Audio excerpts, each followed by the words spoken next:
Jau esam informējuši, ka šogad izmaiņas skars vairākus Nodarbinātības valsts aģentūras realizētus nodarbinātības pasākumus.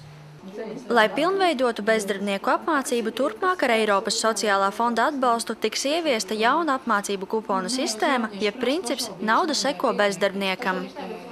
Nevienam nevajadzētu uztraukties, neviens savu rindu nezaudēs. Tie, kas ir pieteikušies pagājušo gadu nogalē vai ātrāk, visiem kuponi tiks izsniegti rindas kārtībā tieši tādā secībā, kā viņi ir pieteikušies. Un attiecīgi varēs šo te kuponu izmantot, lai varētu apgūt profesiju.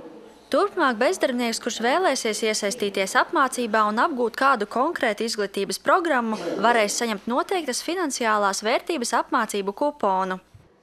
Minētā kupona pamatvērtība būs atkarīga no izvēlētā apmācību veida un izglītības programmas. Piemēram, pirmā kvalifikācijas līmeņa profesionālās tālāk izglītības programmām ar mācību ilgumu 480 mācību stundas kupona pamatvērtība būs 375 lati. Plānots, ka Nodarbinātības aģentūras filiāles pirmos kuponus sāks izsniegt jau martā. Zanda Tereško, Ogres televīzija.